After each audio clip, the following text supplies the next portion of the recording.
A lo largo de la historia de España, diversos grupos sociales han sido señalados como comunidades malditas, víctimas de la marginación, la persecución y el estigma. Estas comunidades, a menudo nómadas o con modos de vida alternativos, fueron relegadas a los márgenes de la sociedad, asociadas con la brujería, el crimen o la impureza. Desde los gitanos hasta los vaqueiros de alzada, pasando por los agotes y los maragatos, su existencia ha estado marcada por la exclusión y, en algunos casos, por una resistencia cultural que ha perdurado hasta la actualidad.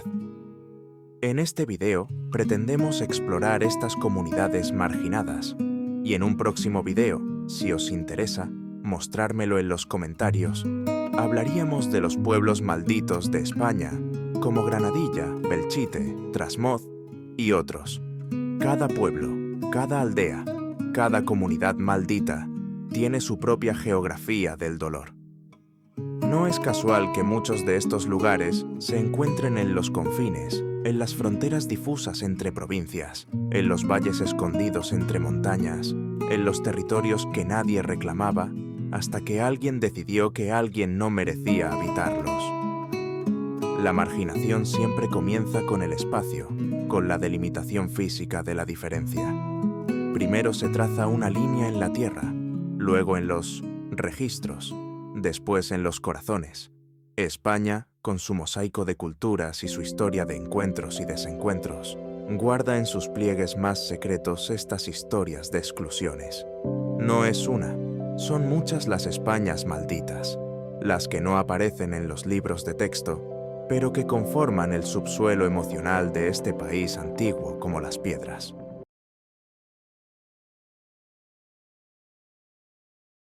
En el verde intenso de Navarra, donde las brumas se aferran a las laderas de los montes, existió un pueblo dentro de otro pueblo, una raza maldita que ponía en entredicho una supuesta pureza de sangre. Los agotes confinados en barrios separados, marcados por un estigma que nadie podía explicar, pero todos aceptaban. Se les prohibía todo. Entrar por la puerta principal de las iglesias, tenían la suya, pequeña y lateral. Beber de la misma fuente que los demás, casarse con no agotes, ejercer cualquier oficio que no fuera el de carpintero o cantero. Se decía que su aliento era venenoso, que transmitían enfermedades con la mirada, que descendían de leprosos o de herejes cátaros. En pueblos como Arizcún, todavía puede visitarse el barrio donde vivían segregados. Calles estrechas, casas humildes, siempre al margen, siempre en los límites. La iglesia de Bozate conserva la puerta lateral por la que entraban a misa, para no contaminar con su presencia a los feligreses normales, dejando solo el rastro del dolor. Hasta bien entrado el siglo XX, el apellido Agote o sus variantes eran motivo de vergüenza. Muchos cambiaron sus apellidos, emigraron, intentaron borrar su origen.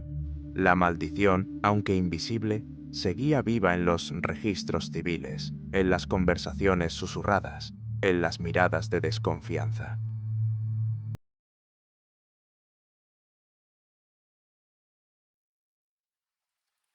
En las montañas de Asturias y León, donde la niebla se enreda en los robles y los riachuelos cantan canciones antiguas, los vaqueiros de alzada escribían su epopeya con cada cambio de estación. Su crimen, ser nómadas en un mundo de raíces fijas. Su castigo, vivir como sombras errantes, condenados a la movilidad perpetua. Los vaqueiros practicaban la trashumancia vertical. En verano subían con sus rebaños a los pastos de alta montaña, las brañas. En invierno bajaban a los valles. Este ciclo vital, perfectamente adaptado al medio, fue interpretado como inestabilidad, como falta de compromiso con la tierra y con Dios. Los aldeanos sedentarios los despreciaban llamándolos saldos, sucios, y les negaban los sacramentos.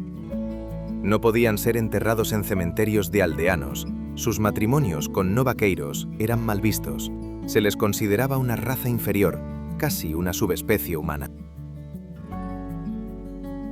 Los vaqueiros respondieron al desprecio con dignidad, a la exclusión con orgullo. Desarrollaron una cultura rica y distintiva, su propia lengua, el vaqueiro, su vestimenta característica, su música, sus tradiciones. En la marginación encontraron la fuerza de la diferencia. Hoy, los descendientes de vaqueiros han convertido el estigma en motivo de orgullo. La fiesta de los vaqueiros se celebra cada año como reivindicación de una identidad que sobrevivió a siglos de incomprensión. Sus brañas, antes símbolo de pobreza, son ahora valoradas como ejemplos de arquitectura tradicional adaptada al medio.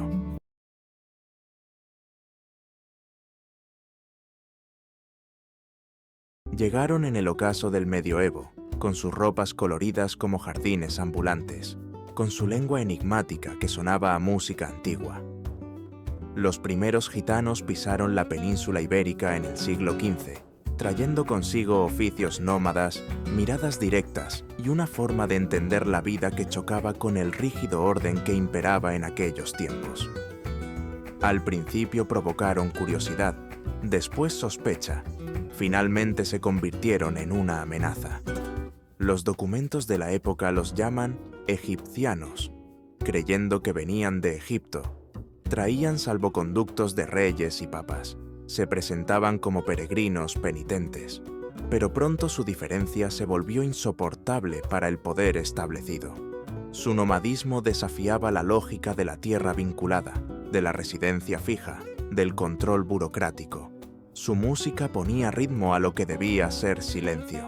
Sus mujeres miraban con una libertad que escandalizaba.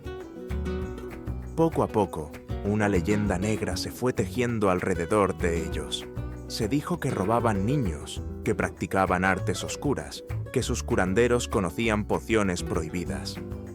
La pragmática de 1499, bajo los reyes católicos, marcó el inicio oficial de la persecución. Se les ordenaba abandonar el nomadismo, ejercer oficios estables, integrarse. Era como pedirle a las aguas de un río que dejaran de fluir. La madrugada del 30 de julio de 1749, una operación meticulosamente planeada se desplegó por toda España. Se llamó la Gran Redada, y su objetivo era simple y terrible: capturar a todos los gitanos del reino, separar a hombres de mujeres, a niños de padres, y extinguir así para siempre su cultura. Más de 9.000 personas fueron apresadas en lo que constituye el primer intento de genocidio documentado en la Europa moderna. Imaginen esas madrugadas de pánico, los llantos de los niños arrancados de los brazos de sus madres, la perplejidad de ancianos que no entendían qué crimen habían cometido. Aparte de existir, las cárceles abarrotadas, los trabajos forzados, la muerte lenta por enfermedades y desesperación. Y todo sancionado por la ley, por el rey, por la iglesia. Pero no calcularon la fuerza de la memoria oral, la terquedad de la sangre. En los calabozos, entre los barrotes, seguían cantando. Las nanas se transmitían de celda en celda. Los romances viajaban como semillas en el viento. La cultura gitana, que había sobrevivido a migraciones milenarias, no iba a morir en las cárceles borbónicas. El arte más profundo. De las cárceles, de la marginación, de la exclusión, emergió el cante jondo como un grito que atravesaba los siglos.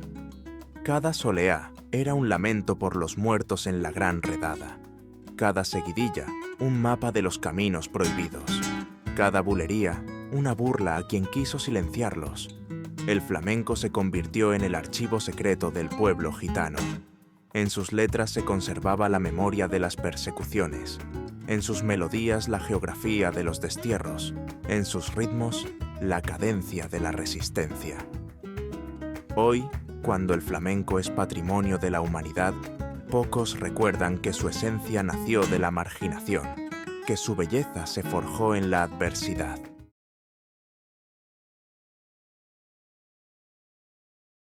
En las tierras de León, donde la meseta se encuentra con la montaña, los maragatos construyeron su leyenda sobre el comercio y el misterio. Arrieros por excelencia, conectaron la meseta castellana con los puertos gallegos, creando redes comerciales que despertaban tanto admiración como recelo. Su origen se pierde en antiguas leyendas. Algunos dicen que descienden de bereberes convertidos al cristianismo, otros de visigodos, otros de una tribu prerromana. Este misterio sobre sus orígenes alimentó la desconfianza.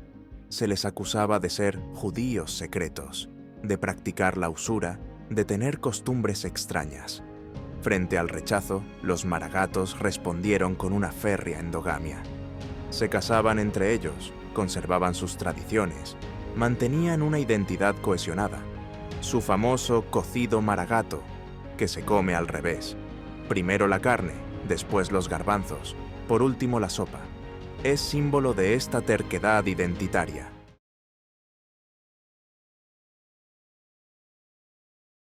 En la España del desarrollismo, que fue un período de rápida industrialización y modernización económica en España, entre 1959 y 1973, durante la dictadura franquista, el campo se vaciaba y las ciudades crecían desordenadamente. Apareció la figura del quinqui como nuevo maldito. Joven, marginal, habitante de chabolas, dedicado a la venta ambulante y a veces al delito menor. La palabra quinqui viene del caló quinca, vender. Eran los nuevos nómadas, los que no encajaban ni en el campo abandonado ni en la ciudad que los rechazaba. El cine quinqui de los 80, con films como Perros callejeros, los convirtió en iconos, pero también reforzó su estigmatización. La historia de Eleuterio Sánchez, El Lute, resume esta trayectoria, de delincuente perseguido a escritor reconocido. Su autobiografía es un testimonio desgarrador de cómo se construye un maldito desde el poder y de cómo puede deconstruirse desde la palabra. Al caer la tarde, cuando la luz dorada baña estas ruinas y estos caminos olvidados, comprendemos que la verdadera maldición no estaba en los excluidos, sino en los que excluían, no en los diferentes, sino en los que temían la diferencia. Cada uno de estos pueblos malditos nos habla de los miedos profundos de la sociedad española. Miedo al nomadismo en una cultura agraria. Miedo a la diferencia religiosa en un país empeñado en la defensa de la ortodoxia. Miedo a la mezcla en una sociedad obsesionada con la pureza de sangre. Pero también nos hablan de resistencia, de la capacidad humana para encontrar belleza en la adversidad, comunidad en la marginación, identidad en el estigma. Persisten sus huellas en la tierra, permanecen sus voces en el viento, sus maldiciones transformadas en poemas, sus exclusiones convertidas en lecciones. Porque al final, quizás los únicos pueblos verdaderamente malditos son aquellos que olvidan que todos, en algún momento, hemos estado al otro lado de algún muro, que la otredad implica reconocer y relacionarse con los demás sin estigmas ni exclusiones, un espejo donde mirarnos,